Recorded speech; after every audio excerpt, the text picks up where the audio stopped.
Okay, welcome to another episode of the Adoption and Fostering Journal podcast. My name is Dr. Dennis Golm and I'm the editor-in-chief of Adoption and Fostering. Today, we will be talking about the Adoption and Fostering special issue, The Digital Turn in Child and Family Social Work, Challenges, Opportunities and Imagined Future, which is volume 47, issue 3, and was published just now in October 2023. The issue was edited by Professor Joanne Westwood and Professor Cath Larkins from the University of Lancashire and Dr. Jennifer Simpson from Nottingham Trent University. If you are a Coram Bath member, you can access all of the articles in the special issue and also all other journal articles via our members area on the Coram Bath website. Just go to resources and find our journal there. Today, I am joined by two of the three guest editors, Cath Larkins and Jennifer Simpson. Cath is a professor of childhood studies and co-director of the Centre for Children and Young People's Participation. And Jennifer is a senior lecturer in social work and course leader for the master program Advanced Social Work in the Department of Social Work, Care and Community. Welcome. Can you please tell us a bit about your work and what you're involved in? Okay, so I'll begin first. So hello, everyone. So my name is Jennifer Simpson, and a little bit about my kind of research interest, and which really led me to being involved in the editing of this special issue. So my PhD research really looks at the digitalisation of family time, and that's where my PhD began. But since that time, and certainly since COVID, my interest has extended to not just looked after children and family time, but it's also extended to kinship. So I'm interested in all things digital in terms of social work, and that includes particularly how practitioners work. And really, I think I'm really interested in the problematization, so we don't take for granted that we're in this digital age, but actually what does it mean in terms of our practice and how we work with vulnerable people, children and adults. And since that time, I've gone on to kind of work with others, and also I've sought to develop a tool of my own, which is around supporting both foster carers and social workers in terms of thinking about how they respond to young people in care and their use of digital devices. And that's a thing called Me and My Mobile, and I got some funding from the Social Work Educational Trust to take that forward. So that's just a little bit about me. That sounds very exciting. Cath, what about you? As co-director of the Centre for Children and Young People's Participation at the University of Central Lancashire, I work with children and young people at the heart of my practice, trying to start from what it is that they want to change in their lives and in their communities and in their services, and then working with them to use research and other forms of communication to bring about change. And of course, in that, digital communication is really important. And in research projects I've done related to that, I've been, because my focus is on participation in personal lives and personal decision making, but also in public decision making. I've been really interested in the use of digital spaces and digital communication as a form of resistance and challenge, information seeking as well, and comfort. So where all of those come together.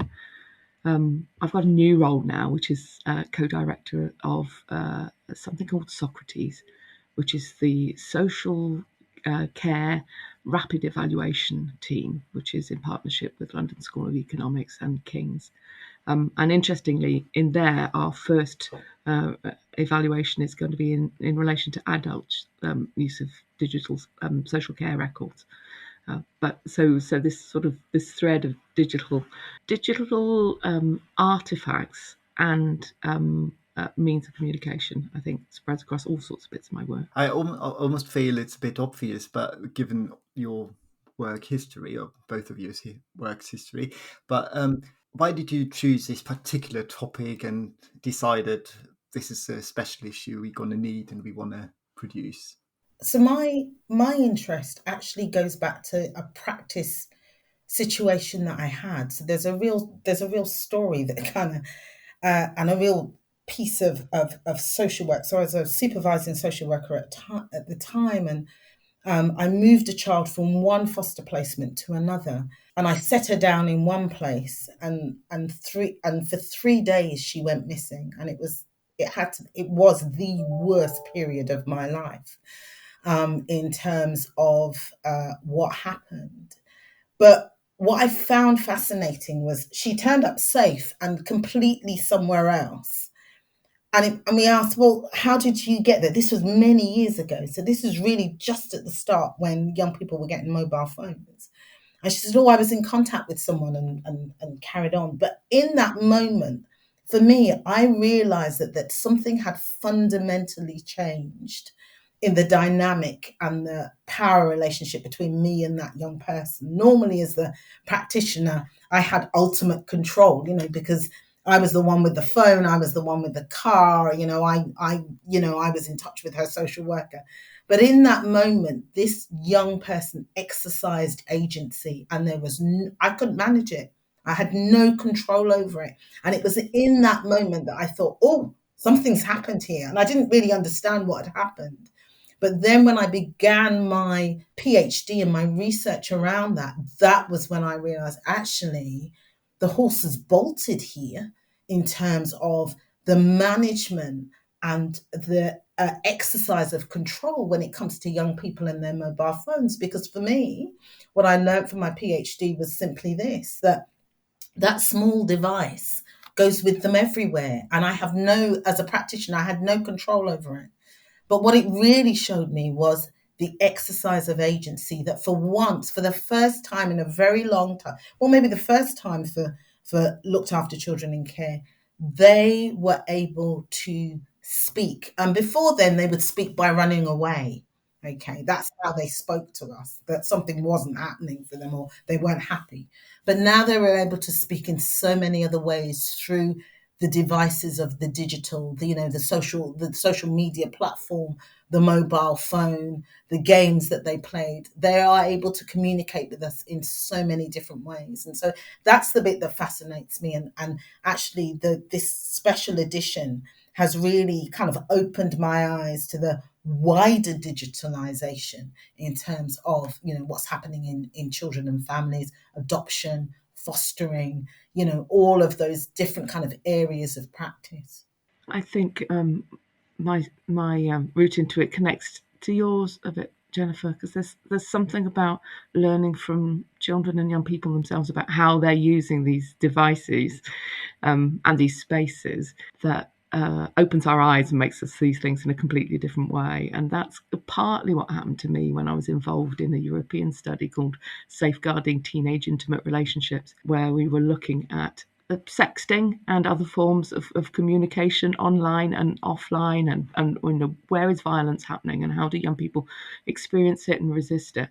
I was really struck by the stories of some young women talking about feeling safer in engaging in all sorts of things through their phone, even though that's the dominant discourse at the time was that this was the space of risk for them. So I learned quite a lot from that, and I also learned from an evaluation of a media agency who were engaging and worked with looked after children for the first time, and the struggles that they had to enable children in care to engage in their activities, which were all about promoting competencies and employability, because of social workers' concern about what it would mean for them to step into these digital spaces. So following up on that, I had a master's student who did some research with young people locally, where they started developing their own agenda for digital rights and digital accessibility and educating social workers about what their needs were. So it's kind of this long story of learning from young people about what is useful. But there's the other side to it, which is learning about big data and what that can do in terms of knowing that all of this information is being collected about children now, and increasingly so. How can we use that? And how can children use that to support their activism at a collective level, rather than just the kind of individualized stories they were telling me about 10 years ago? It sounds like, I mean, from both of what you were saying, it sounds like that access to that technology is an opportunity for young people to do things that they weren't able to do, and maybe communicate in a different way. Instead of running away, they can now talk to people online, for instance, or make their voice heard in a different way, maybe. And you're making that point in your editorial that kind of the pandemic probably accelerated this digital shift that we all experiences, and obviously we know that all areas, right, were affected. Lessons, lectures moving online. I think we all felt that for a while, and obviously also the area of social work was affected. And I was wondering, so how did social work provision change, and maybe also combined, what are the benefits and pitfalls maybe of this digital shift? I'll begin with the benefits, really. I think the benefits are that it has brought with it not only digitalization, so things are hopefully much more accessible in a way that they haven't been before, but I think it has also brought with it a sense of ensuring and enabling, whether that's a parent or that's a child, that they're now equal with the practitioner in a way that they weren't before. So previously practice was that maybe practitioners held all the information. That's no longer the case. We see instances where information is put online, maybe inappropriately, about poor practice by social workers. That digitalization, what has come with it is a level of evening out in terms of power and how things are done, and also how we find out really about what the needs of service users are, what the needs of children are. That information is now much more accessible. And if a child doesn't like something, they may post something online.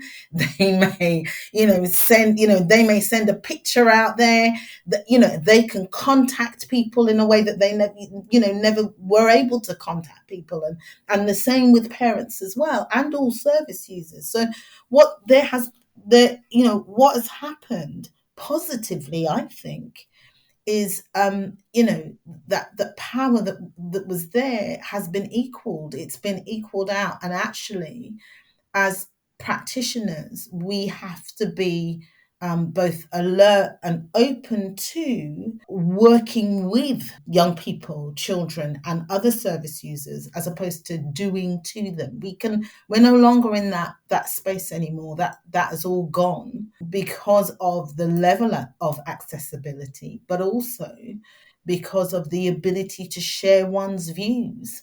And you just look at the work that Cath has done, the fact that young people can really talk about how they see their future, how they see the delivery of social services. And I love in your article this idea of, before going to a placement, you have a video of what that potential placement could look like. That completely changes how placements could be done. It brings with it, certain risks, but actually that is an exciting way of thinking about the future. So yeah, I think there are a number of benefits. I'll jump in with the pitfalls then, because of course, not everybody has access to the technology, not everybody has access to the data, not everybody has the privacy in which to draw on what's available in ways that are safe. Data is sucked out of individuals and stored unsafely in random places. I've written elsewhere about the false juxtaposition of participation and protection. We have to bring those two issues together in how we think about digital spaces, and not overemphasize the risks. One of the other the sort of risks, though, I think is quite serious, is and it's to do with how services are delivered and funded, and what's made possible. Is there is a real risk that a digital solution, which is a poor approximation of a face-to-face solution, may be offered in all sorts of circumstances where it is cheaper. Yes. And it's cheap, it might be cheaper in the short term, but not necessarily cheaper in the long term, because the cost of not having those proper relationships and those proper understandings of each other is much greater than any temporary investment in service provision. So I am really, really keen that we think about digital adaptations of how we deliver social work as being an addition to, not substitute for, many of the things that we can only do face to face. I thoroughly agree with that. And that is the risk in times that are cash strapped.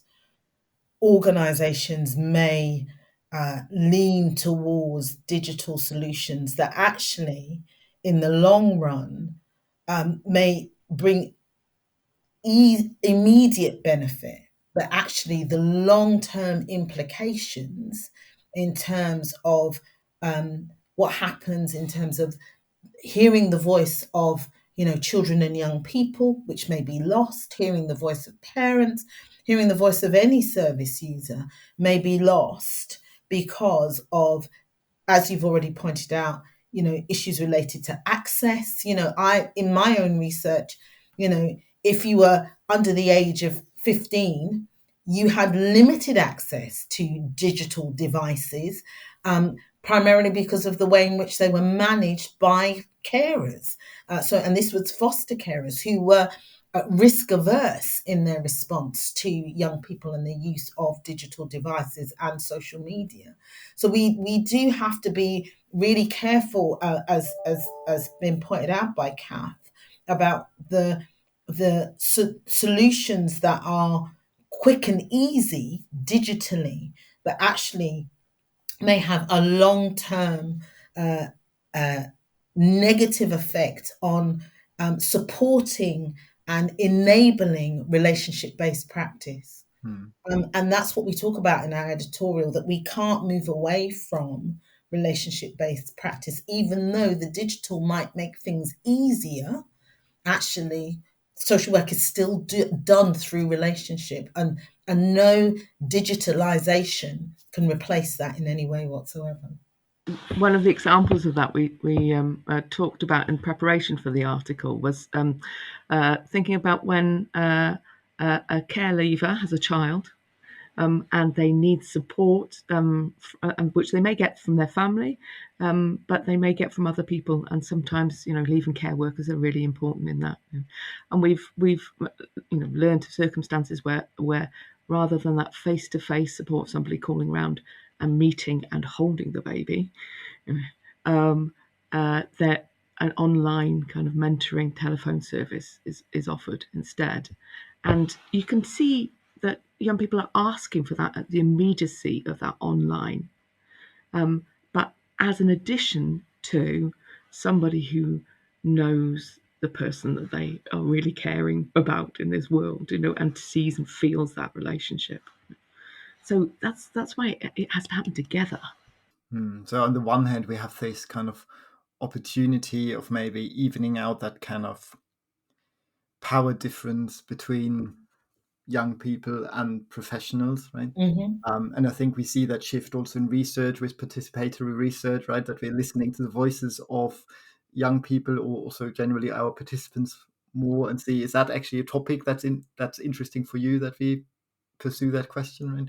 And then we have that risk of maybe for reasons of convenience, right? Of losing that personal connection by replacing something, which in a way by substituting it, we're taking away some of the important kind of interpersonal features of that meeting, isn't it? I hope that by now our listeners have developed a real appetite for all the articles in the special issue. And I know you grouped the articles into themes. I think the themes were the dichotomy of age and relationships, and then also trust, common interest, reciprocity, and participation. Could you maybe briefly walk us through the kind of topics of the articles that contributed to each theme? Shall I begin, Cath, by covering the dichotomy of age and relationships? So obviously we were influenced by what Lamandola had talked about many years before, and he was almost, it almost felt when you kind of read his paper, it was like he was almost prophetic in terms of what he was saying way before any of the technology had really blossomed, and certainly before COVID. So we kind of went back to him, and the articles by Phippen and Bond and Corliss and also Stabler all speak obviously to digitalization, but importantly they speak to children's rights and their agency. And so a common feature across these articles is that the young people in the care system actually just use mobile phones because it's a lifeline to normality. It's how they live their lives. It's how a lot of most young people live their lives. And so that's what these articles identify, and also what they make transparent is the adult perceptions around social media and the use of devices, which is more often than not negative. And I think the other thing that these articles do is they very importantly really challenge this notion of looked after children and vulnerability. The two terms almost seem synonymous, maybe in the minds of practitioners, and they are almost synonymous in the wider literature around looked after children. But what they do is they begin to kind of challenge that existing narrative, and they highlight, unfortunately, that in terms of the response by practitioners, it's often one-dimensional. So they forget that, a child's engagement in terms of the digital world will be influenced and framed around their age, their gender, the legislation itself, the parenting and types of parenting, and also the social and economic background that young person or that child is within.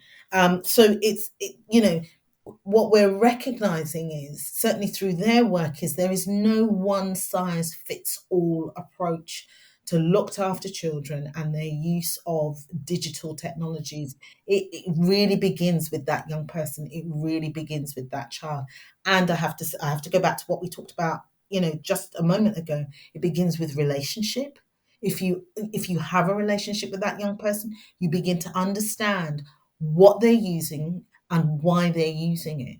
And the fact that, digital devices have such capability, it means that the use is multi-dimensional. It's not just about maybe keeping in touch with friends.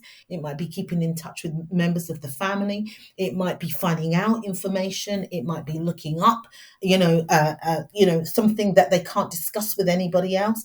There's lots of ways and means that young people will make use of their digital devices. And what's really good about the work of Phippen, Bond, Corliss and Stabler is that they not just, talk about how those devices are used. They very importantly talk about rights, and they talk about the agency of children and young people, which often is lost in the notion of safeguarding and vulnerability. Very important points indeed. So what about trust, common interest, reciprocity and participation? Those are all possibilities that come out of the new kind of spaces that are created by the use of digital technology together between a practitioner and a young person. They also highlight things that can't happen, that may not happen in certain instances. So trust may or may not be there, common interest may or may not be there, reciprocity may or may not be there. And the extent to which they're present or absent tells us what's going to happen in terms of the power. Because, Jenny talked a lot about the potential for digital technology to transform power dynamics. But they can also reinforce them. So coming into that digital space together, for example, Cree's article with Cree and Mackenzie, they talk about this beautiful, sensitive piece of work of investigating, finding information together. And they can do it together because they can hold this online space together, and they can have the trusting relationships that mean that they can talk about difficult things. To do that face to face would be much greater investment of time, you know. But to do it well, you have to invest in the relationship through which it happens as well, you know, and that has to be sort of reciprocal. Similarly, the article by Nixon, you know, looking at the potential for hybrid hearings and what that opens up as a new way of being in a space in which some people can feel vulnerable. You know, some people can feel unheard, but it may offer opportunities of being heard if the trusting relationships are there. You know, I think that's really important.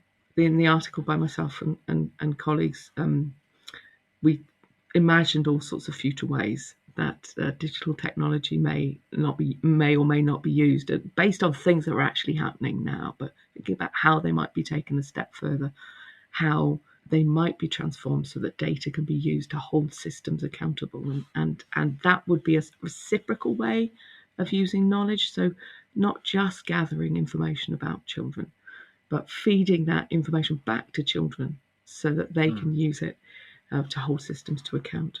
And then I think the work by Mitra Bhaskar and Baud is really interesting in India, because, you know, I think before that was happening in the UK, there was this opening up of the adoption system.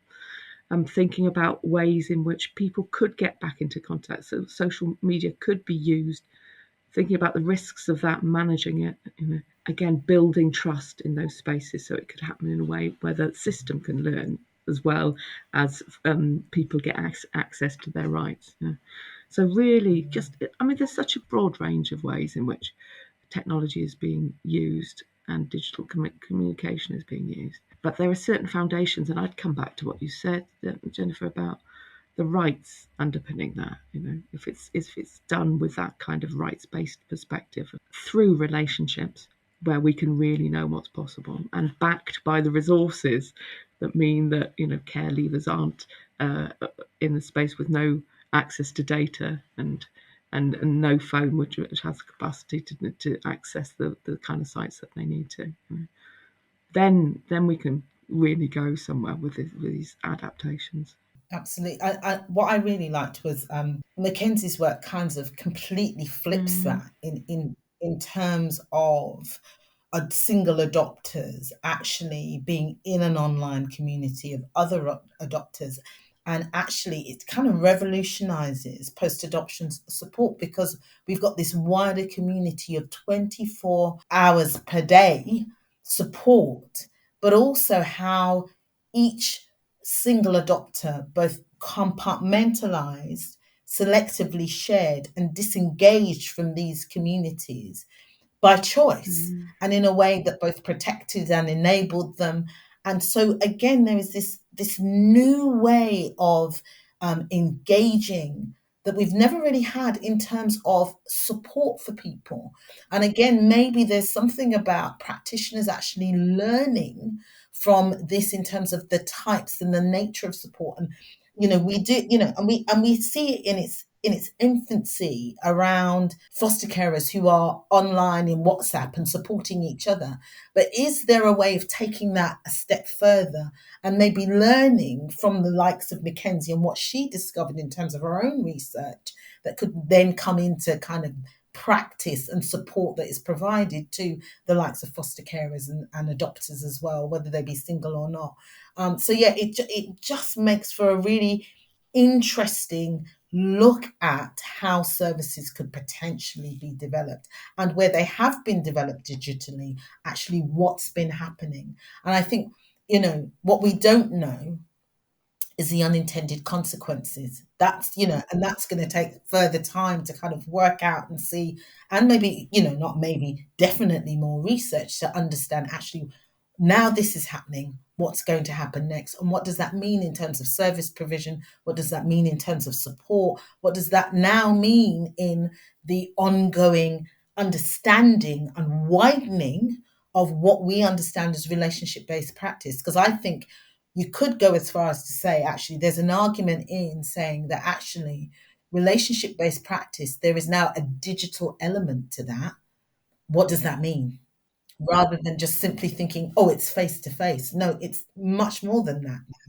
like all good research, we have, I think, lots of food for thought, but also lots of future questions to work on, which, so always nice. And I already had the pleasure, obviously, of reading all of the articles, and I hope that our members will enjoy reading the articles as well, and I'm sure they will. It was a pleasure having you both here, and we will talk a bit more about that kind of rights-based issue in another episode. So that's a spoiler alert there. So it was lovely having you. So yeah, thank you very much. Thank you. Thank you.